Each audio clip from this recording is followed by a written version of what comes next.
session on sleep bruxism. The clear explanation of diagnostic tools and case based learning added immense value, bridging theory in the world real clinical application. We now move on to the next lecture where we delve into the fascinating and complex world of narcolepsy. Once again, Dr. Franz will help us navigate the core concepts, questionnaires, scales, and non-pharmacological approaches that highlights patient care nuances. Thank you very much. Thank you all again. You're going to get tired of me this morning because I'm here all the morning. So now we are talking about narcolepsy. This is a disease that is very hard for physiotherapists to treat. But I think that we all together can think proper manners. We all together can think in proper manners to treat these patients. I always think that lots of brain thinking together are better than just one. I have a little bit of experience with the narcolepsy patients because my supervisor in my postdoctoral studies, he is, as I said to you before, he's the head of an ambulatory that we have in Brazil going on every Monday during the afternoon. So we used to see, I'm not there any longer, but I was there for 5 years. So we used to see patients, narcolepsy and hypersomnolence patients every Monday. So we have many cases. But what is the definition of narcolepsy? Just let me get my pointer here again. Okay. Narco means numb, sleepiness, torpor, stupor. And lepsy is a Greek word that comes from crisis.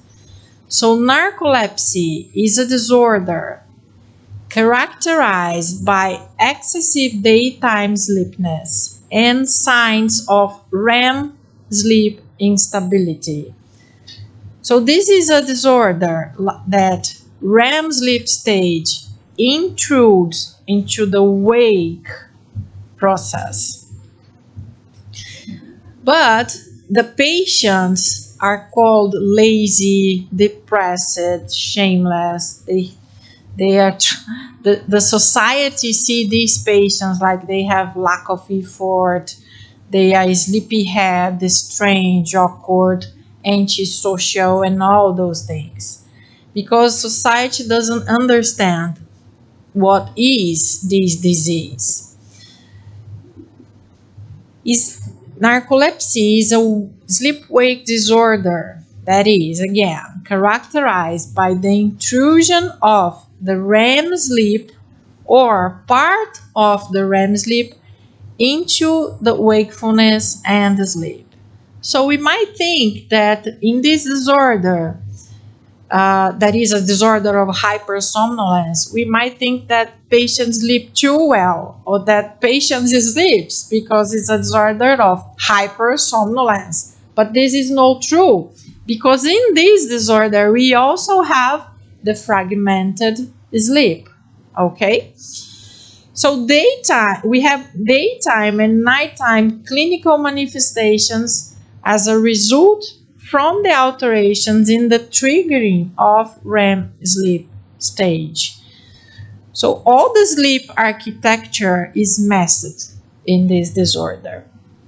So imagine that you are a runner and then you have a narcolepsy attack, a cataplexy attack.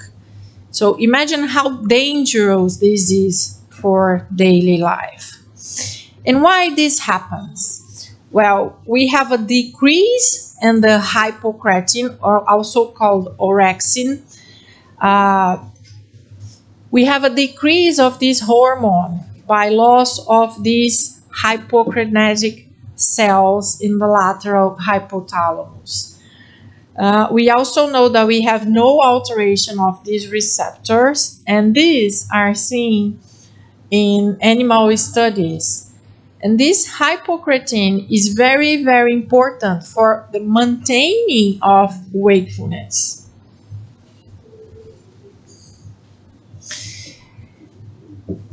These hypocretin producing neurons, they are the ones that regulate the sleep-wake cycle, and also they have influence in other brain functions. This hypocretin or orexin production is most active during the wakening period and helps maintain long periods of wakefulness, and also regulates our sleep stage or REM sleep. But the specific mechanisms by which loss of hypocretin results in excessive daytime sleepiness and cataplexy are not yet completely understood. So we have two types of narcolepsy. Narcolepsy type 1 and narcolepsy type 2. The narcolepsy type 1 is more well-defined etiopathogenesis, and there is a homogeneous one. So we have cataplexy, that is loss of the muscle tone. We can measure the hypocretin deficiency in the cerebrospinal fluid, and we will have in the objective examinations the sleep latency is going to be less than 8 minutes, and we will have more than 2 sleep onset of REM periods. So I'm going to explain this exam in a few minutes. We have a specific examination for that. Just like the polysomnography, there can be a report that we can have it. So if we have all these 3 things here, the physician will have the diagnosis of narcolepsy type 1.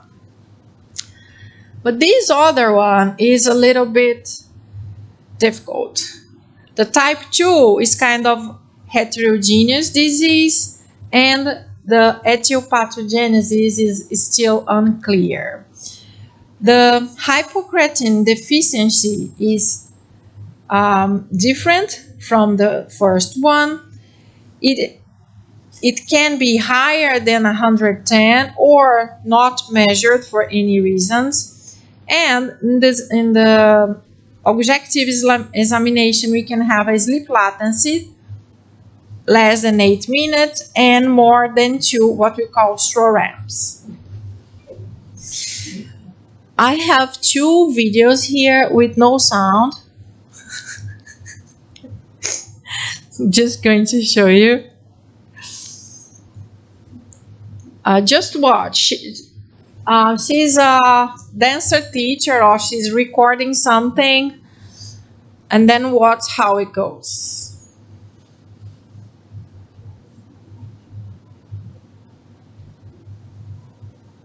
The loss of the muscle tone doesn't have to happen in the whole body. In some patients, it just happens in the face. So the face only drops. So we can have half of the body, the whole body, or just a part.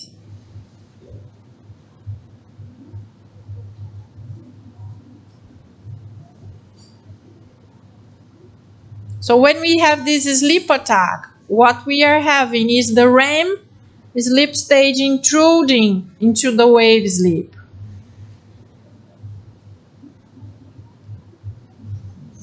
So it's completely annoying for the patients and for the ones who are seeing that happen. The first time I saw that happen, I went insane. I didn't know what to do.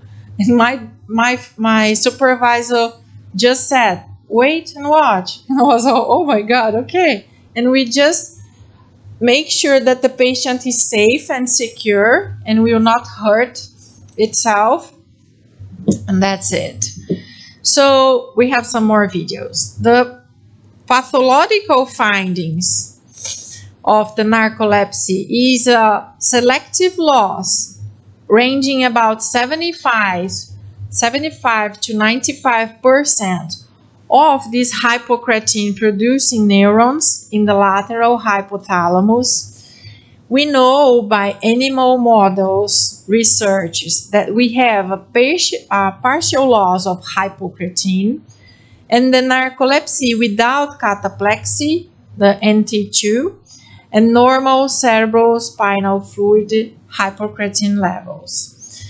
For the type 2 patients, we can have one with normal number of hypocretin neurons and another with a reduction about 33%. The thing is that between type 1 and type 2 narcolepsy patients, we have a gray zone that we call gray zone, that we have many patients in between them, and the physicians don't know how to diagnose that. And we tried to write a paper on that, calling the, what was that name? The 11 tones of gray, but they didn't accept it. I think it was because of the title. Well, we also have an increased number of histaminergic neurons in patients with type 1 and animal models. So we don't know if this could be a compensatory response or if are limitations of the methods. But there is a gene predisposition for the narcolepsy patients. So we have this gene here that is responsible for about 98% of the patients with type 1 and about 0.5% of the patients with the type 2. And in general population, this gene is found between 5 and 38%. So also having these gene factors, we might have some environmental factors here, like some triggering ones, just like vaccination. In 2001, we had a specific brand vaccination for flu that triggered these narcolepsy, mainly in the US and Europe. So we had an increase of patients with narcolepsy type 1 because of that. And then we have many clinical symptoms like excessive daytime sleepiness and the cataplexy.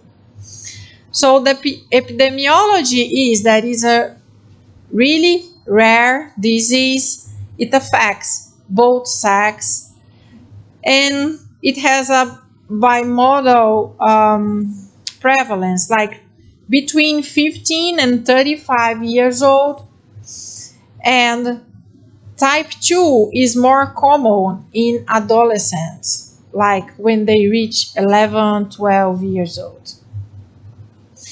There is this gene predisposition, so having a first degree relative with narcolepsy will increase from 10 to 40 times the chance that you might have it.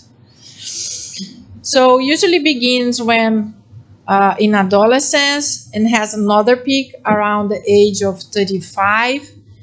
In about 10 to 15% of the patients, the onset might occur before 10 years of age, and it can be presented in the acute and chronic manners. This is the 5 main features of this clinical manifestation of narcolepsy. So we have cataplexy, that is the loss of the muscle tone. We might have sleep paralysis, sleep fragmentation, and these hypnagogic and hypnopompic hallucinations, all of them leading to excessive daytime sleepiness, and I would say really excessive daytime sleepiness.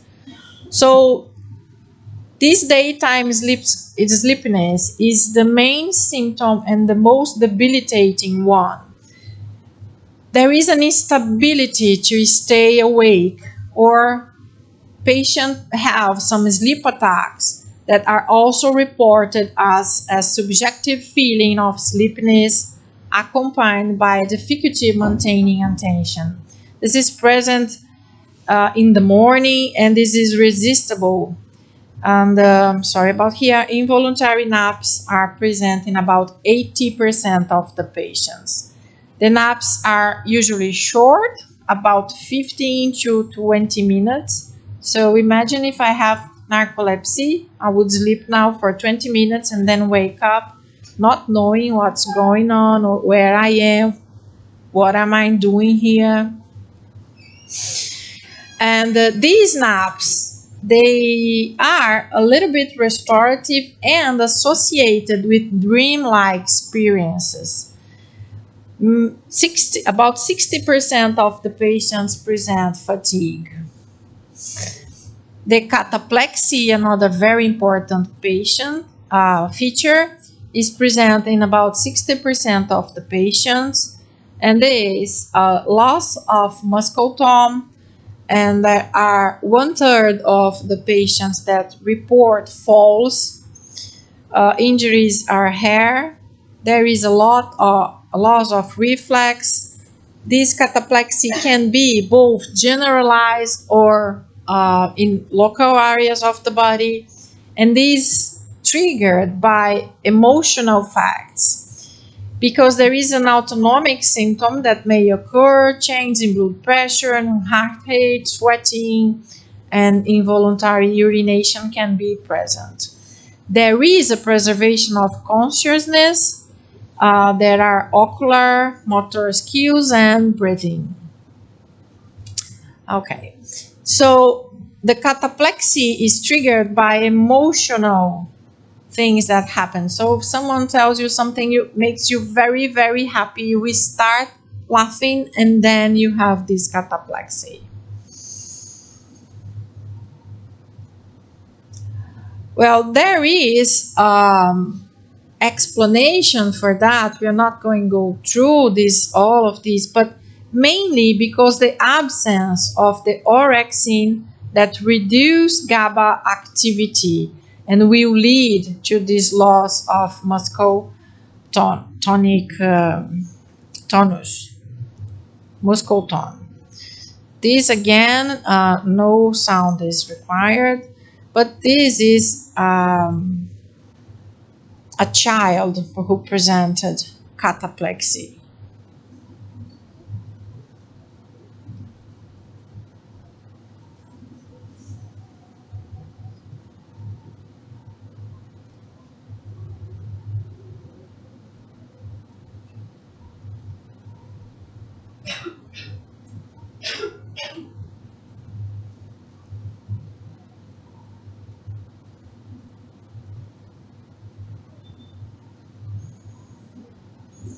Yeah, it is a little bit annoying of watching it.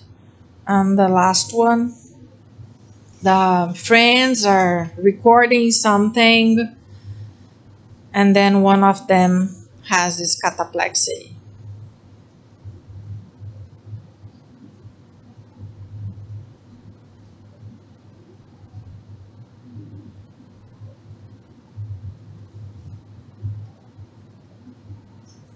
She starts laughing, and then REM sleep enters.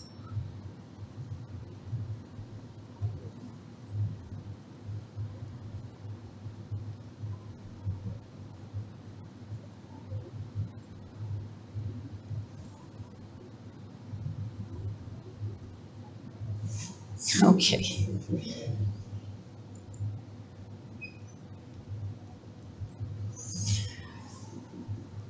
There may also be present some hallucinations. We call it hypnagogic when they happen at the onset of sleep, and hypnopompic when they happen at the onset of awakening. These hallucinations may be present in about 33 to 80% of the patients, and is usually visual, but other types of hallucination are possible, such as auditory and tactile ones. Generally, Generally, they might present unpleasant dream content.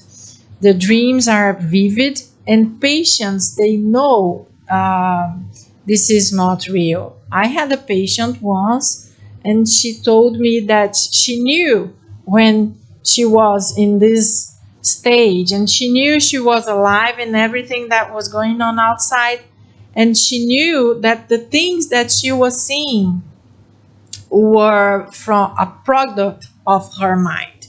So she had to learn how to live with this both reality. Can you imagine how hard this is? How difficult it is for a patient like this? So the sleep paralysis is, we talked about sleep paralysis. I talked about with someone, I think she's sitting over there. Yeah. So sleep paralysis usually occurs upon waking. So you are awake, you know that you are awake, but you just can't move any part of your body. You can talk to anyone. You can't move your tongue, you can't move your lips. So this is an inability to move, to talk, and can last from seconds to minutes.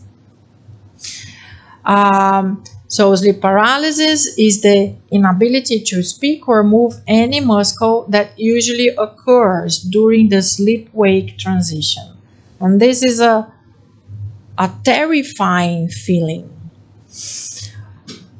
Other very important feature that we have is the fragmented sleep.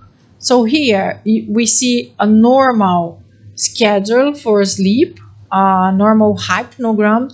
So this black bar is representing the sleep time. And here we have all the hypnogram that we already spoke about. And we see here the REM sleep stages.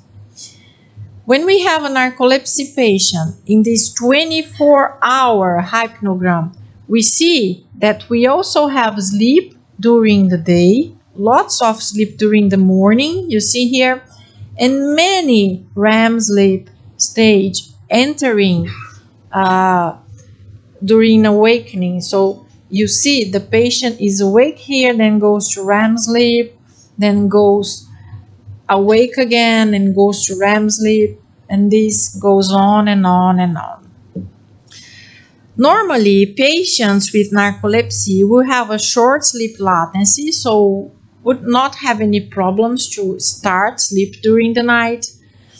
But they have many awakenings that can be both brief or very, very long. Because somehow they lose the circadian rhythm cues. And it's worse in the second half of the night, because the second half of the night they should be having REM sleep stage. The diagnosis is made by this multiple latency sleep test. So this is a test that we perform during the day, and it's as per recommendations from the American Academy of Sleep Medicine. The patient should have a full night polysomnography the night before, and then the patient stays awake all day at a sleep lab. I can tell you that I had the worst experience being a volunteer for this examination, because we stayed all day in a bedroom in a very cozy environment. The air conditioner was good to go to sleep. We had a dim light, and I had to sit there and wait for sleep. And every time sleep was coming, I was falling asleep and someone would wake me up. So this was something I wanted badly to go to sleep, but I couldn't. So this is the examination. So we have in this examination 5 possibilities of 20 minutes of having a nap in every 2 hours. So this is something that lasts all day.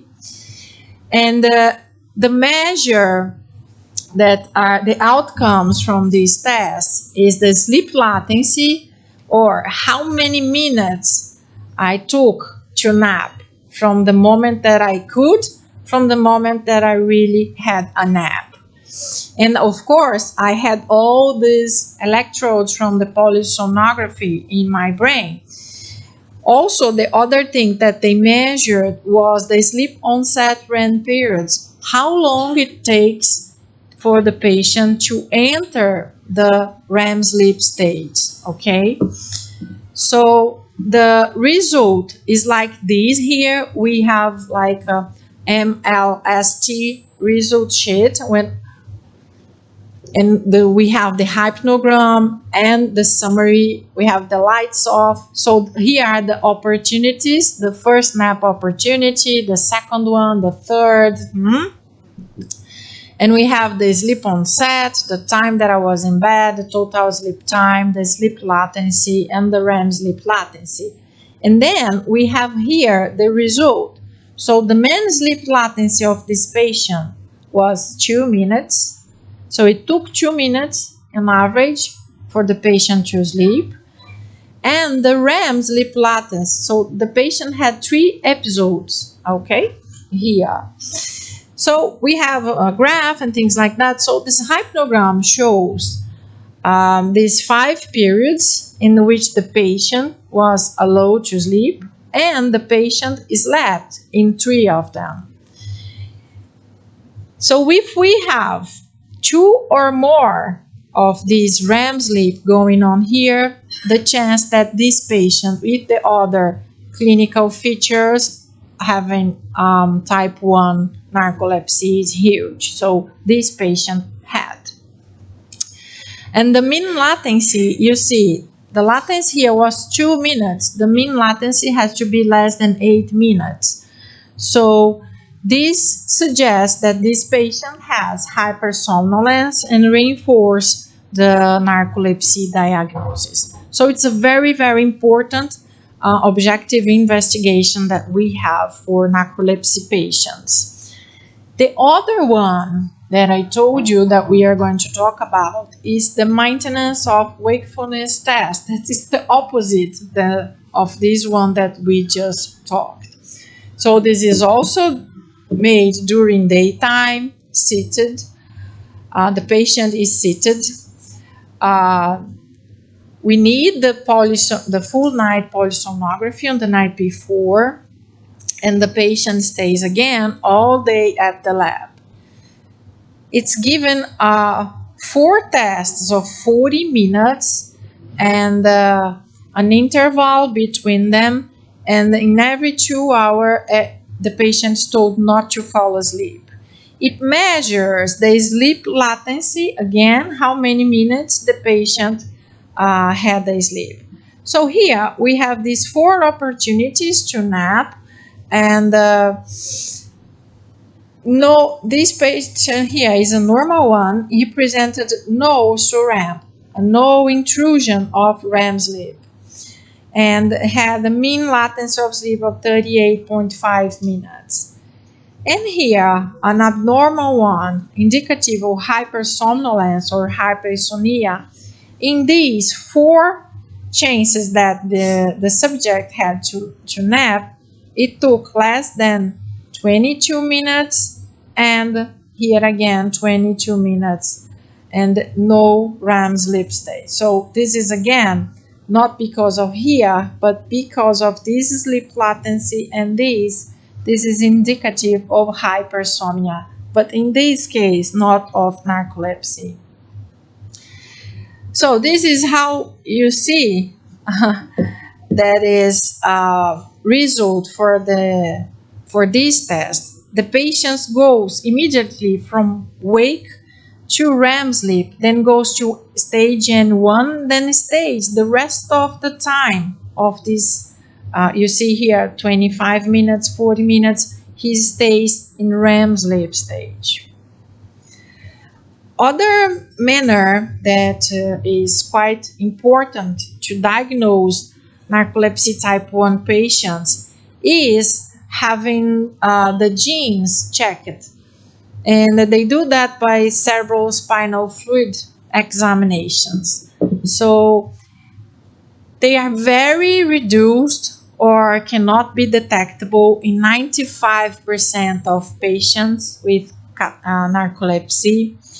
In patients without cataplexy, these levels are usually normal, and these normal levels are found in patients with familial or secondary narcolepsy, or in patients who are negative for the gene. So these are very expensive studies, but we have conducted some in our center in Brazil. We don't have much to talk about non-pharmacological treatments, but as you see, I think it's a must if we talk about self-care and behavior therapy. So if you have a patient like that, go through sleep hygiene with him. Other very important things that we do is ask the patients to have scheduled naps. So sometimes the physicians write a letter to the employees saying that that patient has a narcolepsy disorder and needs, in each 2 hours, it needs 20 or 30 minutes of sleep. If it's possible, this is a treatment for this sleep.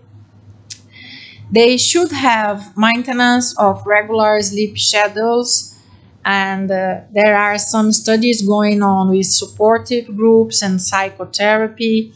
Regular physical activity is a must for all these patients in the same time to become a routine.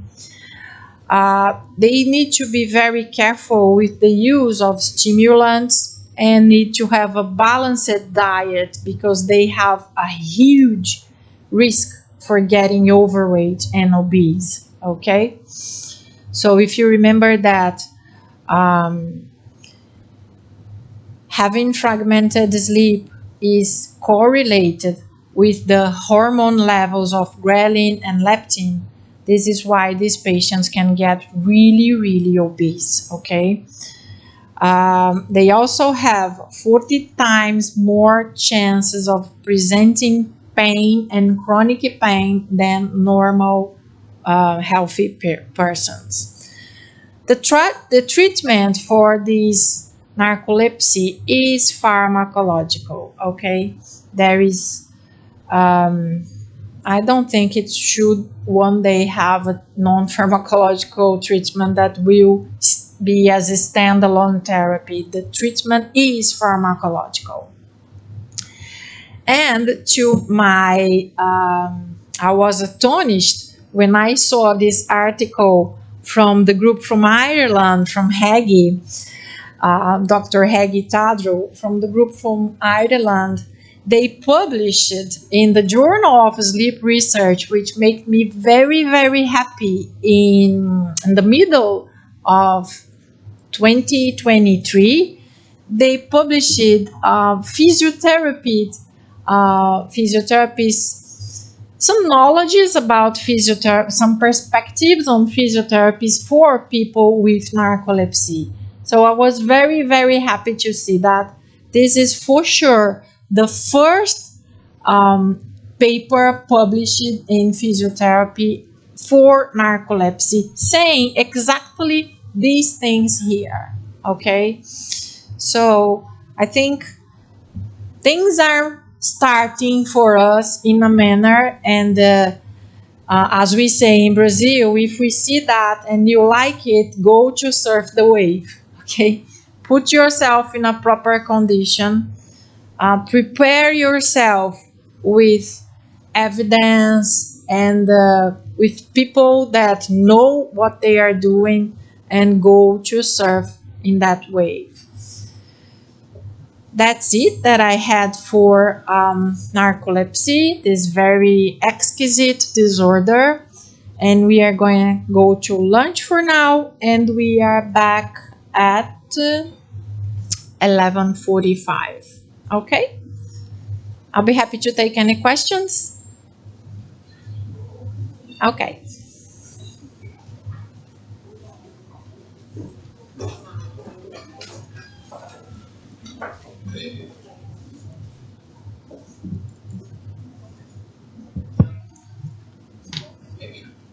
Thank you, Dr. Christina, ma'am, for unfolding the layers of narcolepsy in such a comprehensive and clinically applicable manner. Your engaging approach provided clarity to a subject that is frequently characterized by diagnostic complexity.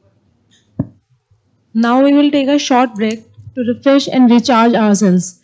Please join us for a tea at the Nehru Guest House. We will begin with a deeper look into circadian rhythm sleep disorders in our next lecture by 11:30.